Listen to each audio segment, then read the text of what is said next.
예, 우리 농업, 농촌의 지속 가능한 발전을 위해서 우리 농정의 인사이트를 얻고자 하는 순서를 진행하고 있고요. 이제 마지막 세 번째 소식입니다. 2025년 정부 예산안 중에서 농식품부 예산안이 발표가 되었습니다. 일단 뭐 구체적인 그런 세부 내용까지 나오진 않았지만 대략적으로 한 18조 7,496억 원을 농식품부에서 편성했다고 합니다. 농식품부 보도자료에 따르면 작년에 세웠었던 24년도 예산보다 2.2% 정도 증가한 규모로 되었고요. 주요 내용은 농가의 경영을 안정시키고 농촌 소멸에 대응하고 농업의 경쟁력을 제고하는 등 여러 과제에 대해서 중점적으로 편성했다고 농식품부 보도자료에서 나오고 있는데, 마찬가지로 이제 농정 문제에 대해서 누구보다 가장 심도 있게 연구하고 계시는 송원규 박사님께서 농식품부의 내년도 예산안 18조 7천억 편성에 대해서 어떻게 보고 계신지 한 말씀 좀 청해 보겠습니다. 네, 진행자께서 말씀하신 것처럼 일단 9월 1일자로 보통 이제 정부가 편성한 예산이 국회로 넘어와서 국회에서 심의 과정을 거치게 되는데요. 그에 앞서서 정부는 27일자로 일단 대략의 윤곽을 보여주는 보도자료를 발표를 했고요. 그래서 농식품부 예산안 18조 7,496억 원 편성이 되었고, 이것은 작년 대비 2.2% 정도 증가한 예산이다라고 이야기를 할 수 있겠는데요. 일단 현재 상황에서 간단하게 몇 가지를 말씀을 드리면, 정부가 이야기한 이 증가율 2.2%가 상당히 보수적이고 지금의 현장의 어려움에 부합하지는 않는다라는 이야기를 드려야 할 것 같습니다.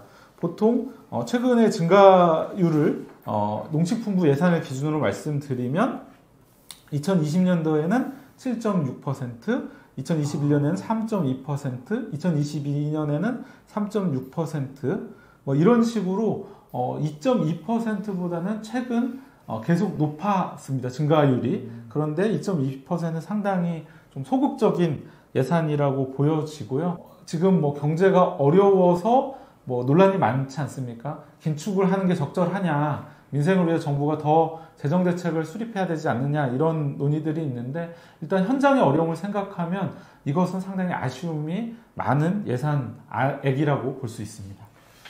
예, 일단은 그 2025년 농식품부 예산 18조 7천억 편성을 농식품부 보도자료에 의하면 농식품부에서는 퍼센트로 발표하지 않고 금액으로 했네요. 그래서 22년도에 16조 8천억이었고 23년도에 17조였고 24년도에 18조였으니 계속 증가이다라고 하지만 방금 송 박사님 말씀은 이것을 퍼센트로 따지면은 증가폭이 줄어들고 있다, 그렇게 이해하면 되나요? 네, 일단 최근의 추세에 비춰보면 물론 이제 오르락 내리락 하긴 하지만 증가율이 좀 상당히 보수적이고 소극적이다, 이렇게 평가할 수 있습니다.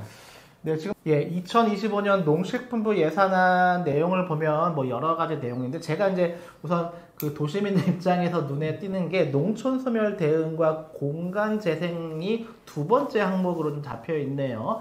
이 내용은 좀 어떤 내용일까요? 네. 우리가 인구 감소의 시대에 대한민국이 접어들었고, 특히 농어촌 지역은 이 인구 감소 현상이 가장 두드러지는 지역입니다. 그래서 이에 대응하기 위해서 농촌 공간 계획법이라는 신규 법률이 제정되어서 이제 시행 단계에 왔는데요. 간단하게 말씀드리면 우리가 도시계획이라는 건 다 익숙하게 알고 계시지 않습니까? 이런 도시계획 속에서 농촌이라는 비도시 지역은 국토계획 안에서 일정하게 사각지대, 공백이 있었기 때문에 이 부분을 특히 농촌 소멸, 인구 감소라고 하는 위기 상황에 대응해서 적극적으로 정부가 재원을 투입하고 인구 감소에 대응한다, 이런 측면에서 최근 몇 년간 이쪽의 예산이 많이 늘어나고 있습니다.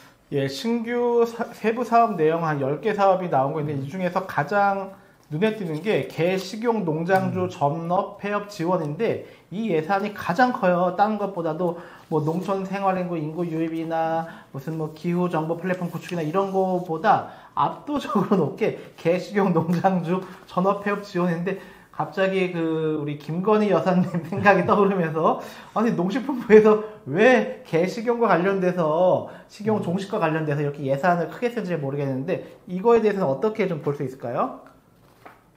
이 개식용을 중단하기로 여야가 합의를 하고 개식용 종식법이 제정이 된 것은 다 많이 알고 계실 겁니다. 근데 이제 우리가 동물을 예전에는 뭐 산업동물 혹은 경제동물 이런 식으로 구분하고 요즘에 쓰지 않는 애완동물 이렇게 구분을 했는데 요즘은 이제 정책적으로 이렇게 구분을 합니다. 농장동물과 반려동물로 구분을 하는데요. 일단 개는 그 제도상으로는 상당히 애매한 위치에 있었지만 어쨌든 개를 키워서 식용으로 판매하던 그런 농장주 혹은 사업자들이 워낙에 많이 있었고 이 개식용 종식법에 의해서 이분들이 생계가 어려워지는 현실에 있기 때문에 이 동물과 관련한 현재 주무부처가 농림축산식품부이기 때문에 아마 농민들의 입장에서 상당히 화가 날 겁니다. 어떤 농민들을 위한 예산보다 이 폐업 지원을 하는데 이렇게 큰 금액이 들어가는 어떻게 보면 참 웃픈 상황이 발생하고 말았습니다.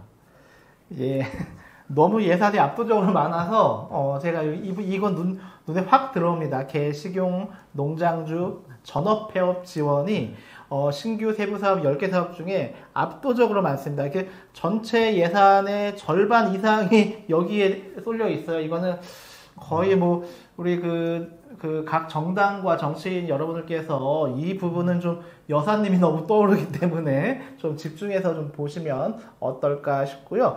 그 외에 직불제 확대, 이런 직불제 확대도 금액이 이제 나오고 있는데 기존에 100에서 한 205만 원이었던 것을 한 136에서 215만 원 정도로 개선하겠다 이렇게 나오고 있습니다. 이 부분에 대해서는 어떻게 보면 될까요?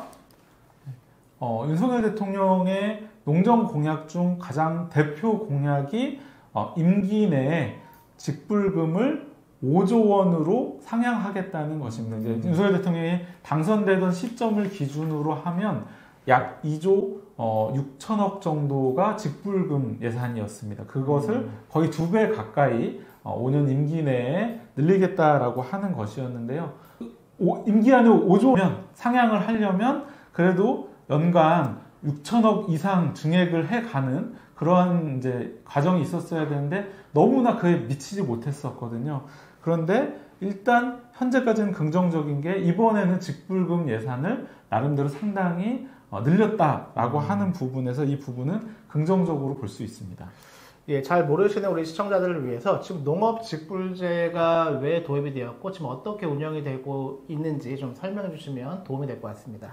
간략하게 말씀드리면 농산물 수입 개방이 많이 되었다는 사실은 우리가 이제 너무나 익숙하고 연간 수입되는 농식품의 그 수입 금액만 해도 상당히 어마어마합니다.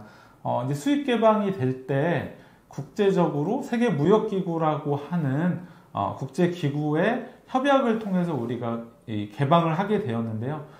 그 국제 무역 협약 규범에 의해서 이전에는 정부가 필요할 때 농산물 품목별로 가격을 지지해 주기도 하고 여러 정책들을 펼칠 수가 있었는데 이런 것들이 우리가 완전히 수입 개방이 되고 WTO 세계무역기구 농업협정을 체결하게 되면서 이런 정책들은 더 이상 쓸 수 없게 되었습니다. 그래서 농가들에게 그러면 이런 과정에서 농가 소득이 확 줄어들게 되는 문제가 발생할 텐데 어떻게 할 것이냐, 그 부분을 농업이 가지고 있는 공익적인 가치들, 환경을 보호한다든지 여러 가지 그 기능들을 직불금, 국가가 직불금을 통해서 보전해주는 방식으로 직불제가 도입되게 되었습니다.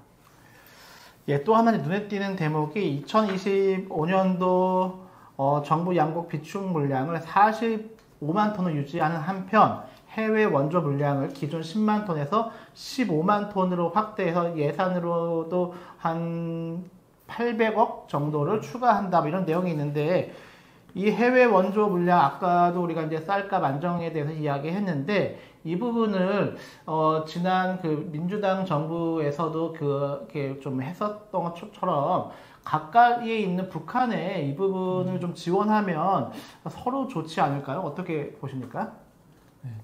쌀이 일정하게 과잉 상태가 되는 해에 이 부분을 일단 진행자께서 말씀하신 것처럼 공공비축은 위기 상황이 국제적으로 어떤 상황이 발생할지 모르니까 위기 상황에 대응해서 일정 정도를 비축을 해놓고 이제 나머지를 우리가 국제사회에 기여한다든지 남북의 관계를 개선한다든지 이런 데에 다양하게 사용을 해왔습니다. 그래서 가장 대표적인 남북 간의 농업협력의 방안 중에 하나로서 우리는 쌀을 북에다가 협력 방안으로 보내는 일들을 상당히 오랜 기간 했었던 기간이 있었죠. 근데 이제 아시다시피 지금은 남북의 관계가 워낙 안 좋은 상태이기 때문에 그 방안을 현 정부도 고려하고 있지 않고 현 정부가 어떤 생색내기식으로 제안을 한다고 해도 북에서도 받지 않을 상황이기 때문에 현장에서는 이 국제 원조를 통해서 이 잉여 물량을 남는 물량을 그래도 조금 해소하는 게 좋지 않을까 제안을 해왔는데 어쨌든 그것이 일부 이번 예산안에도 반영이 되었습니다. 예, 그리고 또 눈에 띄는 대목이 이제 농식품 산업의 성장 동력 확충이라는 그런 제목으로 농업, 농촌 분야의 청년 유입을 확대하기 위한 예산을 좀 증액한다 이런 게 눈에 띕니다. 해서 뭐 정착 지원 대상자를 신규 5,000명을 선발해서 한 1,100억 정도 예산을 투입한다고 하고 그리고 보유가 문화시설 갖춘 임대주택 단지를 10개소를 추가한다. 308억. 근데 이게 308억이 사실 국가 예산, 큰 예산은 아닌 것 같은데. 그래서 농지 자금에 때도 지원을 늘린다. 근데 이게 이제 뭐 193억 원. 이게 금액이 큰 금액은 아닌 것 같은데 아무튼 정부에서 이렇게 청년과 유입과 관련된 예산을 편성했고 이걸 이제 보도자료를 통해서 좀 홍보를 했는데 이거에 대한 좀 실효성은 좀 어떻게 생각하시나요? 청년 농업인과 관련한 정책이 크게 두 가지로 나뉘는데요. 청년 창업농이라고 불리는 즉 귀농을 해서 신규로 자기 농장을 만들려고 하는 청년 농업인과 기존에 우리 가족이 농사를 짓고 있어서 그걸 승계해서 후계농이 되는 그런 청년 농업인 이제 이렇게 크게 두 가지로 볼 수 있는데 어쨌든 청년 농업인들이 지금의 열악한 농촌 농업의 현실에서 한 사람의 농업인으로서 정착해서 살아가는 게 참 쉽지 않습니다. 그런 면에서 청년 농업인 정책은 현 윤석열 정부에서도 대통령 후보 시절 상당히 큰 공약 중에 하나였고요. 그에 비춰보자면 말씀하신 대로 상당히 국가 예산 대비로는 크지 않은 예산이라는 문제점이 있고요. 더 큰 문제점은 이 성장 동력 확충에 나와 있는 스마트 농업, 스마트팜 이런 것과도 많이 연계되어 있는데 청년들에게 상당히 큰 부채를 지게 하고 첨단 기술이 도입된 스마트팜의 경영주가 되라고 정부가 엄청나게 많은 융자를 해줍니다. 그러다 보니까 청년들이 농지도 구입해야 되고 이런 스마트팜을 만들기 위한 장치도 구입해야 되고 이런 데에 초기부터 너무 큰 빚을 지고 농촌에 들어가게 되는 문제가 많이 발생을 했고요. 앞으로 이런 부채 문제가 상당히 커질 우려가 있어서 정부가 이런 문제부터 먼저 들여다봐야 되지 않을까라고 하는 생각이 듭니다. 18조 7,496억 원이라고 하는 내년도 농식품부 예산안이 대한민국 전체 예산안 중에서 이 정도 비중이면은 좀 어떻게 좀 평가할 수 있는지. 예. 이 농업 예산의 비중이 얼마나 돼야 할까라고 하는 부분은 아직 우리 사회에서 뭔가 합의가 있다거나 많이 논의가 되지 않았기 때문에 사실 논란이 있습니다. 그래서 최근에 여러분들이 많이 뉴스에 듣고 계시는 뉴라이트 논쟁과 관련해서도 제가 최근에 되게 재밌는 어쨌든 좀 논쟁적인 어떤 경제지의 실론을 봤는데요. 우리나라 GDP 생산액의 부가가치 기준으로 3.7%밖에 되지 않는 농업에다가 17조, 18조라고 하는 막대한 예산을 투입하는 것이 과연 적절한가라고 하는 글을 쓰신 교수님이 계시더라고요. 그래서 제가 이 교수님 제가 아는 농업 전문가는 아니신데 왜 이 글을 쓰신 거지 하고 네. 제가 그분의 이력을 쭉 찾아가 봤는데 뉴라이트의 대표 연구소에서 이사를 지내셨던 분이더라고요. 아이고. 그래서 뉴라이트에서는 일제 시대에 쌀 수탈도 수출이었다라고 이야기를 하는데 농업에 대해서도 이제 그런 얘기를 또다시 꺼내려는 게 아닌가 이런 우려가 되는데요.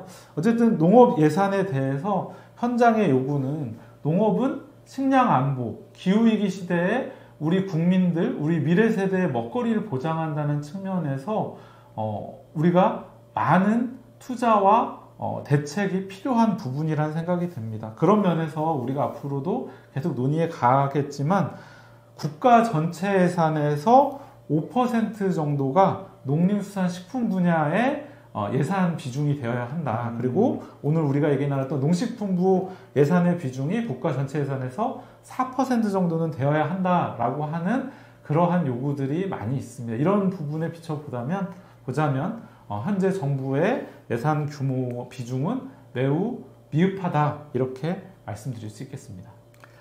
네, 끝으로 이 방송 보시는 우리 소비자나 우리 시민들에게 그 농정 분야를 연구하시는 한 분으로서 우리 그 시민들이 농업 정책, 농정 분야에 왜 관심을 갖는 게 좋은지 농정의 중요성에 대해서 한 말씀 해주시면 감사하겠습니다.